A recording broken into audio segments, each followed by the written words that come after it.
नमस्कार। आज का जो टॉपिक रहेगा वो आपके सॉम और मॉस में जो इम्पोर्टेंट डेफिनेशन आती हैं जो शुरुआत के चैप्टर में, वो उन्हीं डेफिनेशन के अंतर्गत हम लोग डिस्कशन करेंगे कि कहा जाता है कि डिफरेंट टाइप के गुण होते हैं धातुओं में या पदार्थ में। तो वो गुण होते हैं सबसे पहले स्ट्रेंथ या सामर्थ्य, दूसरा आता है आपका प्रत्यास्था, प्लास्टिकता, पुट्टता या मेबिलिटी, फ्लेक्सिबिलिटी, डक्टिलिटी या तन्यता, ब्रिटलनेस, भंगुरता, हार्डनेस, क्रीप, फटीग, मशीन ये डिफरेंट टाइप के गुण होते हैं धातुओं में। तो एक एक करके इनके बारे में डिस्कशन किया जाएगा। तो सबसे पहले बात करेंगे कि स्ट्रेंथ या सामर्थ्य किसे कहते हैं। तो यहाँ पर सामर्थ्य स्ट्रेंथ को कहते हैं कि बिना असफल हुए किसी पदार्थ के प्रतिबल सहन करने के गुण को सामर्थ्य कहते हैं। मतलब आपने अगर किसी पदार्थ के ऊपर बाहुबल लगाया और वह बाहुबल को उसको सहन कर गया और बिना टूटे या बिना फेलियर की कगार पर वो उस फोर्स को सहन कर लेता है, तो वो कहलाता है उसका सामर्थ्य। जैसे मान लीजिए है एक लिमिट है, यदि हमने इसमें 5 किलो का वजन रख दिया और ये 5 किलो का वजन सहन करते हुए बिना टूटे इस वजन को सहन कर लेता है, वो कहलाता है सामर्थ्य या स्ट्रेंथ। बिना असफल हुए किसी पदार्थ के प्रतिबल सहन करने की क्षमता को सामर्थ्य कहते हैं। फिर आता है आपका प्रत्यास्था। प्रत्यास्था भी एक धातु का गुण है, इलास्टिसिटी या इलास्टिसिटी। तो इलास्टिसिटी में क्या होता है कि जब आप किसी धातु पर बाहुबल लगाते हैं, जैसे मान लीजिए अगर ये किसी रबड़ या किसी इलास्टिक चीज की बनी होती कोई ये पदार्थ, यदि हम इसको बाहुबल लगाते तो बाहुबल लगाने पर इसमें लंबाई में वृद्धि होती, और जैसे ही हम बाहुबल हटा लेते तो ये क्या होता है, अपनी पूर्व अवस्था में आ जाता है।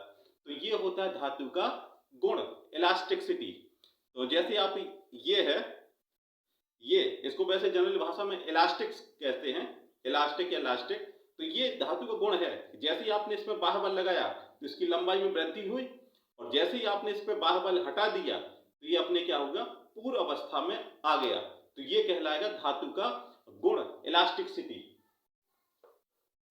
फिर आता है आपका प्लास्टिसिटी। प्लास्टिसिटी का मतलब है जब किसी धातु पर बाहुबल लगाया जाता है तो परमानेंट डिफॉर्मेशन आ जाएगा, या फिर आप इसको कहेंगे कि जब उस पर बाहुबल लगाया जाता है तो उसके आकार में परिवर्तन हो जाता है, और जैसे ही उसके आकार में परिवर्तन हो गया तो ये धातु का कहलाता है गुण प्लास्टिकता। जैसे आपने बाहुबल लगाया और क्या हो गया, धातु में परिवर्तन हो गया, और आपने बाहुबल को हटा लिया लेकिन धातु में वो परमानेंट डिफॉर्मेशन हो गया, तो वो धातु का कहलाता है गुण प्लास्टिक गुण।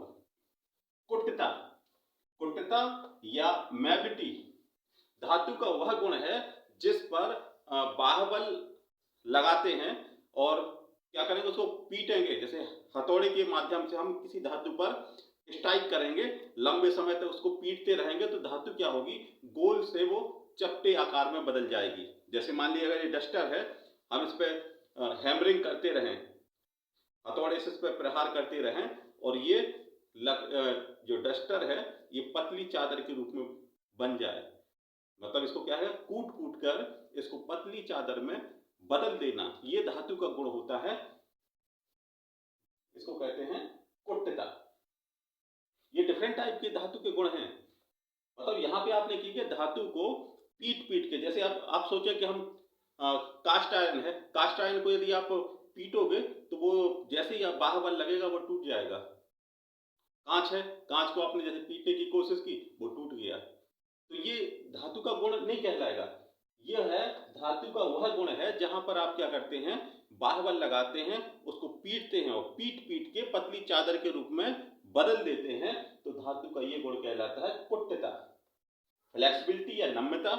फ्लेक्सिबिलिटी और नम्यता का मतलब है कि आपने क्या किया, उस पर बाहुबल लगाया, जैसे धातु है और आपने यहाँ पर ये सीधी धातु है, आपने इसको बाहुबल लगाया और ये क्या हो गया, थोड़ी कर्व आकार में चाप, जैसे धनुष को खींचते हैं तो धनुष उसका जो आकार होता है थोड़ा कर्व आकार में आ जाता है, ये शेप आ जाती है। और जैसे ही आपने उसको खींचना बंद किया, बल लगाना बंद किया, तो ये अपनी पूर्ण अवस्था में आ जाएगा। तो वो धातु का गुण है नम्यता। तो यही कहलाता है आपका नम्यता, फ्लेक्सिबिलिटी। जैसे ब्रश वगैरह देखे होंगे आपने, टूथब्रश वगैरह, उसको आप ऐसे देखते हैं तो उसका ये फ्लेक्सिबल गुण है। देखा होगा, जैसे अगर ये है और आपने इसको ऐसे घुमा रहे हैं तो ये उसकी फ्लेक्सिबिलिटी रहेगी। जैसे आपके ये आ गया, ये फ्लेक्सिबिलिटी है। अगर हम इसे किसी मेटल की बात करें तो मेटल में भी यही गुण होगा, फ्लेक्सिबिलिटी। विदाउट फ्रैक्चर या विदाउट फेलियर वो अपनी वो आकार में बदल जाए, फ्लेक्सिबिलिटी आ जाए। तो ये धातु का गुण होता है नम्यता। तन्यता का मतलब होता है जब किसी धातु पर बाह्य बल लगाया जाता है और उसके तार आप बना सकते हैं, खींच के उसके वायर जो बनाए जाते हैं, वो धातु का गुण होता है तन्यता। ब्रिटलनेस होता है जब किसी धातु के ऊपर बाह्य बल लगाया जाता है और वो धातु टुकड़े टुकड़े में कन्वर्ट हो जाए या टूट जाए, कणों के रूप में बिखर जाए, तो इस धातु के गुण को कहते हैं ब्रिटलनेस। जैसे अगर आप समझना चाहें तो कांच है, यदि कांच को आपने हथौड़े से उस पर प्रहार किया तो कांच क्या होगा, टुकड़े के फॉर्म में कन्वर्ट हो जाएगा। तो ऐसे ही रहता है कास्ट आयरन। यदि आपने कास्ट आयरन पर हथौड़े से प्रहार किया या उसको थोड़ा भी झटका लगा तो कास्ट आयरन तुरंत टूट जाएगा। तो ये धातु का गुण होता है भंगुरता। जैसे घरों के जब स्ट्रक्चर बनता है तो जो सरिये बनाए जाते हैं वो कहते हैं कि ये गुण नहीं होना चाहिए, ब्रिटलनेस नहीं होना चाहिए। कौन सा गुण हो उसमें, फ्लेक्सिबिलिटी हो या फिर डक्टिलिटी हो, क्योंकि जब उस पर लोड लगेगा तो सरिया धीरे धीरे फैलेगा और जैसे वो लैंटर अगर नीचे गिरने की कोशिश करेगा तो वो धीरे धीरे नीचे गिरेगा, तब तक लोग उससे नीचे से भाग जाएंगे। और अगर वही उस सरिये में ये गुण हो ब्रिटलनेस का तो क्या होगा, सरिया एकाएक टूट जाएगा और पता चला कि लोग वहां से भाग ही नहीं पाए। तो ये डिफरेंट टाइप के गुण हैं जो धातुओं में होने चाहिए और रिक्वायरमेंट के आधार पर हम उन्हीं अलग अलग धातुओं का इस्तेमाल करते हैं। फिर आता है हार्डनेस। हार्डनेस किसी भी धातु का वह गुण है जो उसके खरोंचे जाने का या घिसे जाने का विरोध करता है। जैसे मान लीजिए ये सरफेस है, अब हम इसको घिस रहे हैं या खरोंच रहे हैं तो इसमें क्या है, ये इसके जो सरफेस में कोई भी चेंजमेंट नहीं आ रहा है। तो हार्डनेस किसी भी धातु का वह गुण है जो उसके खरोंचे जाने का या घिसे जाने का विरोध करता है, उसे कहते हैं हार्डनेस। सेकेंड फिर आता है 9 आता है क्रीप। क्रीप का मतलब होता है कि जब किसी धातु पर लंबे समय से परमानेंट वेट लगाया जा रहा है और उसकी लंबाई में धीरे धीरे वृद्धि हो रही है तो क्या होगा, उसे कहेंगे क्रीप। जैसे आपने कोई लेदर की बेल्ट खरीदी तो शुरुआत में आपने पहना तो लेदर की बेल्ट सीधी थी, लेकिन आपने 1 साल तक उसको पहना तो वो लेदर की बेल्ट में कुछ ना कुछ धीरे धीरे कुछ डिफॉर्मेशन हो जाता है, लेदर की बेल्ट टेढ़ी बेढ़ी हो जाती है। यदि आप चाहें कि एक दिन में उसको खींच के टेढ़ा करना चाहें तो टेढ़ा नहीं कर सकते हैं, लेकिन थोड़ा सा धीरे कांस्टेंट लोड और लंबे समय तक आपने फोर्स लगाया उसको तो वो क्या होगा, धीरे धीरे टेढ़ा हो गया है। जैसे कभी देखा होगा लकड़ी के जो पटिया वगैरह आते हैं, यदि वो गीले हैं और आपने कहीं पर टिका के रख दिया तो क्या होंगे, कुछ समय बाद वो पटिया टेढ़े हो जाते हैं। यदि आप उन पटियों को एक दिन में टेढ़ा करना चाहो तो टेढ़ा नहीं कर सकते हो, लेकिन यदि आप 1 किलो का वजन भी उस पर अप्लाई करके 1 साल के लिए छोड़ दो तो वो पटिया आराम से टेढ़ा हो जाएगा 1 किलो के वजन में। और यदि आपने सोचा कि हम 30 किलो का वजन लगा के उस पटिया को टेढ़ा करने तो पॉसिबल नहीं है। तो ये धातु का गुण हो गया क्रीप। क्रीप का मतलब है कि किसी भी धातु पर लंबे समय तक कांस्टेंट लोड लगाया जाता है और उस धातु में वृद्धि हो जाती है, उसे कहते हैं क्रीप।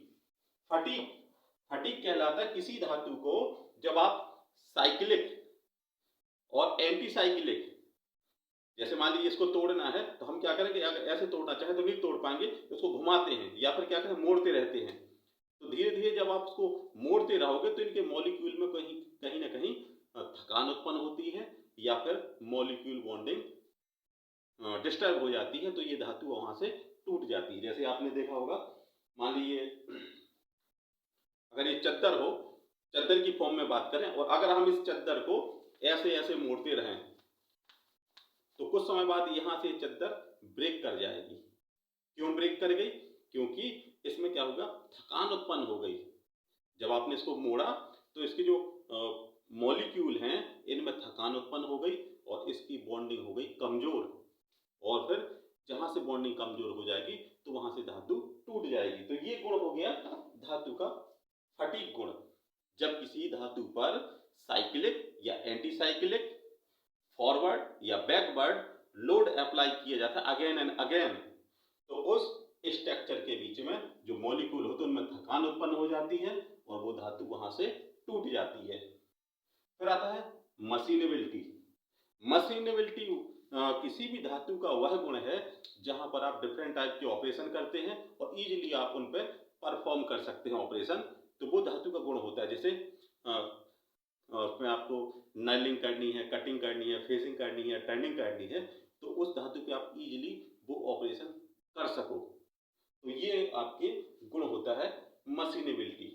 तो आशा करते हैं कि आपको ये सॉम या मॉस का जो पहला चैप्टर है जिसमें ये डेफिनेशन कंफर्म है कि आती हैं और आपके 5 नंबर की मिल जाएंगी, तो कोशिश करना इसको 1 या 2 बार सुनने की, क्योंकि ईश्वर ने कान 2 दिए हैं और मुंह 1 दिया है, तो सुनो ज्यादा और उसी सुनने से आपका बेनिफिट हो जाएगा। तो कोशिश करना कि वीडियो को आप 1 या 2 बार सुनना और सुनने में ही आपके 5 नंबर कंफर्म हो जाएंगे। इसी आशा के साथ धन्यवाद।